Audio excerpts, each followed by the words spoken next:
présent dans le cahier d'acteurs numéro 20 le conseil scientifique du comité de bassin Seine-Normandie. Alors, son argumentation, compte tenu des enjeux associés aux deux grands projets d'aménagement dans le bassin, le projet d'aménagement de la Bassée et la mise à grand gabarit de la liaison fluviale entre Bray-sur-Seine et Nogent-sur-Seine, le conseil scientifique du comité de bassin Seine-Normandie a souhaité participer au débat public en présentant un cahier d'acteurs. Il ambitionne ainsi de contribuer au débat public en identifiant les questions qui, selon lui, devraient être abordées dans le cadre du débat public. Alors, les enjeux du projet. Outre l'enjeu écologique lié à l'intérêt du recours à la voie d'eau par rapport à d'autres modes de transport plus polluants, l'enjeu présenté dans le dossier du maître d'ouvrage est celui du développement économique de cette zone en lien avec l'activité agricole d'une part et l'activité d'extraction de granulats d'autre part. Selon le dossier du maître d'ouvrage, le développement économique de la zone serait freiné sans la mise à grand gabarit. Voyez. Pour le conseil scientifique, il apparaît important de positionner ces enjeux dans le cadre d'une analyse du développement global de ce territoire. Les activités économiques liées à ces deux secteurs ne sont en effet pas les seuls à devoir être prises en compte dans le projet. Les activités liées à l'écotourisme, mentionnées dans le dossier du maître d'ouvrage, pourraient faire l'objet d'une analyse plus poussée. Par ailleurs, la dynamique des activités économiques de ce territoire apparaît un élément clé pour juger de l'opportunité du projet. Comment a évolué le projet dans le temps? Quels sont les problèmes et perspectives de développement des secteurs économiques visés? Par ailleurs, il est important de mettre en perspective le projet avec les autres moyens de transport mobilisables, notamment le rail, pour lesquels des scénarios complémentaires ou alternatifs pourraient être travaillés. En outre, l'inscription de ces zones dans l'espace régional en termes de transport comme en termes de développement devait être prise en compte. Certes, l'opportunité économique que constitue ce projet pour Nogent-sur-Seine apparaît bien explicitée, mais les complémentarités potentielles avec d'autres centres économiques proches pourraient faire l'objet d'analyses plus poussées.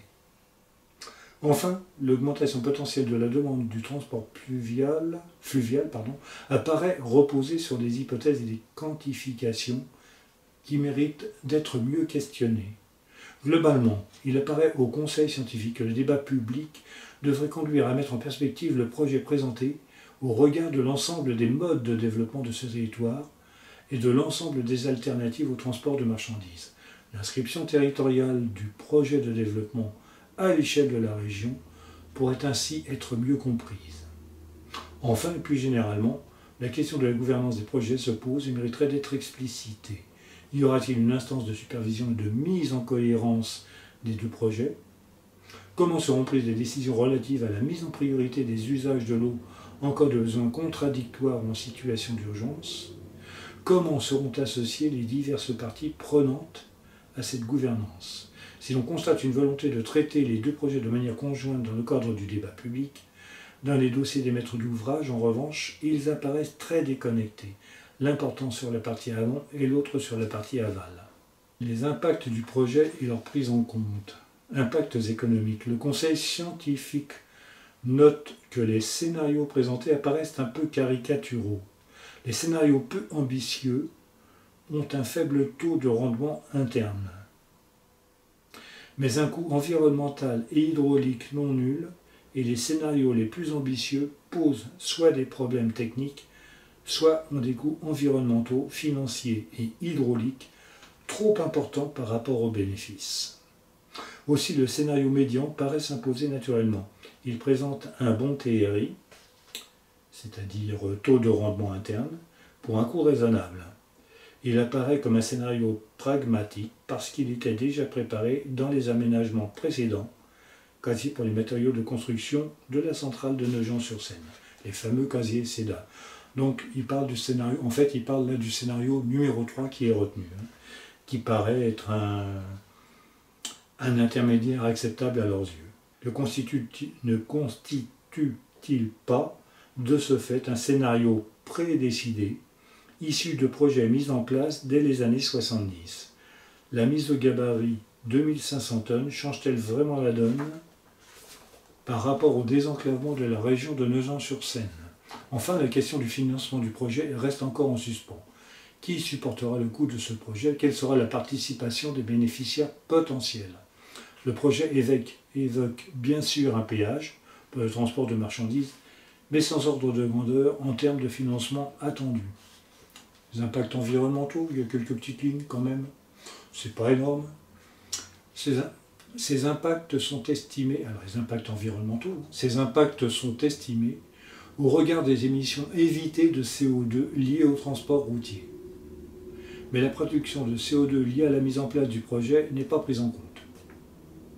Toutefois, la comparaison entre les différents scénarios possibles ne permet pas une réelle mise en perspective des impacts environnementaux du projet au regard d'autres modes de transport. Par ailleurs, à chaque impact environnemental sont associées des mesures d'ajustement du tracé, des aménagements secondaires ou des mesures compensatoires, biodiversité, protection de la nappe, des captages, prélèvement pour l'alimentation en eau potable en rivière, paysage et cadre de vie.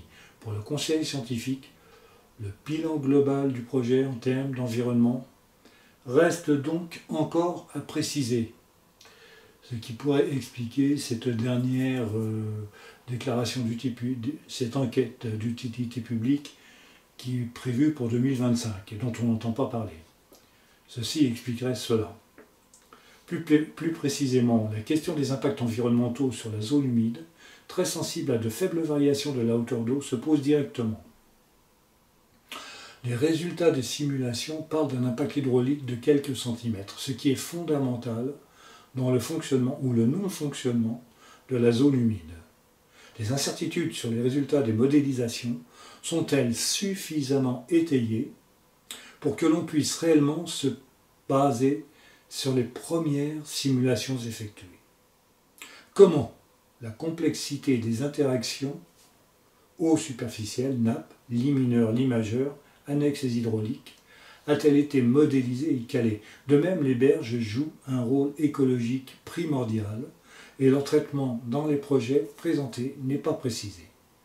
Enfin, la question de la validité à long terme du projet, au regard des modifications potentielles liées au changement climatique, n'est pas posée dans le dossier du maître d'ouvrage.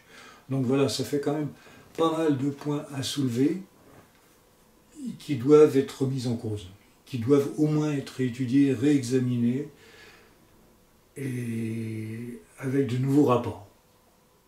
Enfin, alors là c'est la conclusion, enfin, la question de la cohérence entre les projets, celui de la basse et celui de la mise à grand gabarit, pourtant centrale et qui justifie la tenue de débats publics conjoints, semble encore mal établie, notamment pour la gestion hydraulique. La mise en perspective économique comme environnementale des deux projets reste à faire. Seule la neutralité hydraulique entre les deux projets est envisagée. Est-ce suffisant pour assurer la cohérence entre les deux projets? Pourrait-on envisager une plus grande complémentarité en cas de crue?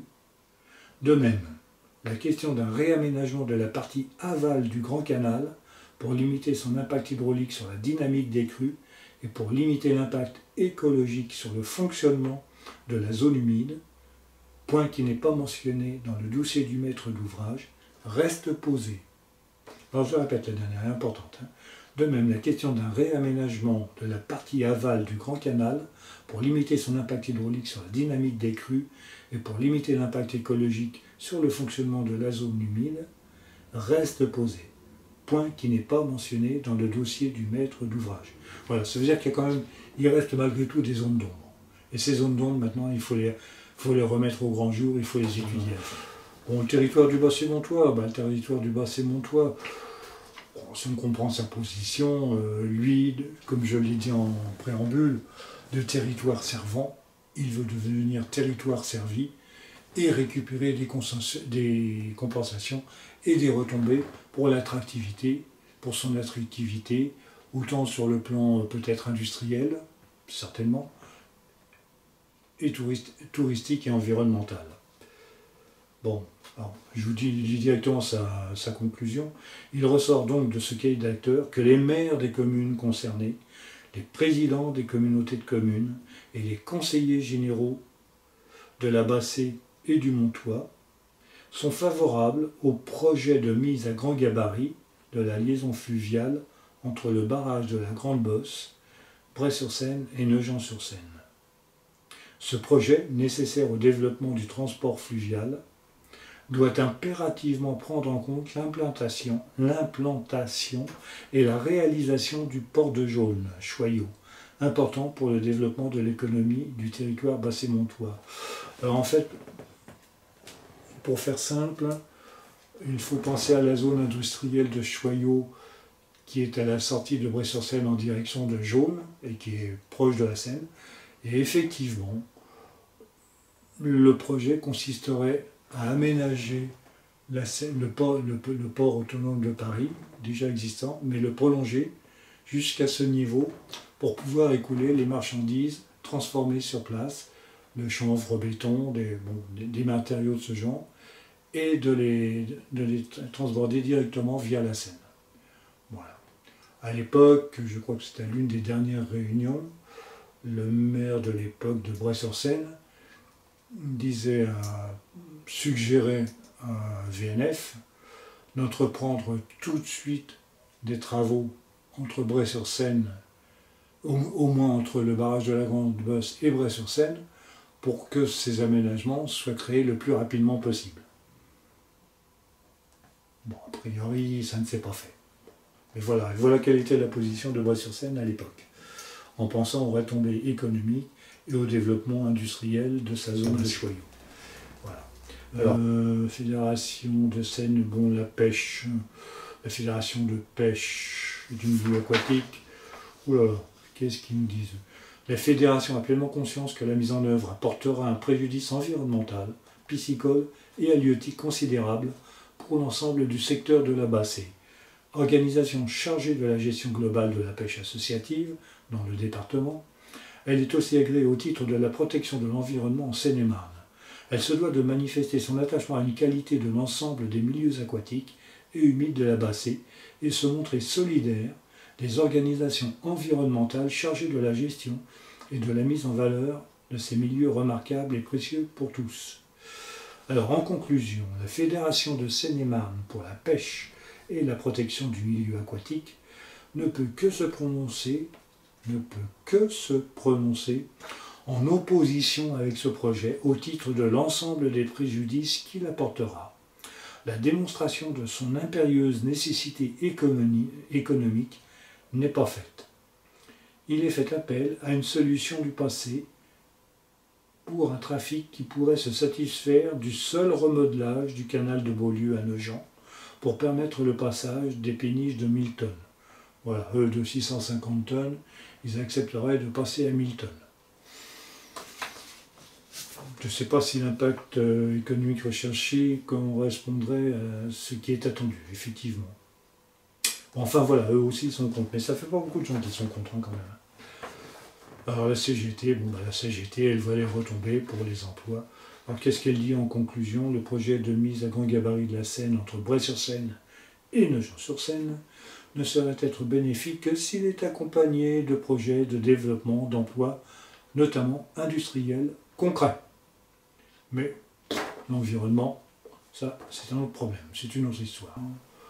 Le développement du transport fluvial est une opportunité à saisir, sachant que le tissu industriel du nord de la France est en capacité de produire ces matériels. En effet, la présence d'aciéries en baisse de charge continuelle et d'entreprises de la filière navale en quête de perspectives de développement serait un atout pour cette région. Le canal Seine-Nord, en cours d'étude reliant les ports du Nord, rend cette proposition crédible et économiquement possible. Ouais, enfin l'environnement, on peut s'asseoir dessus.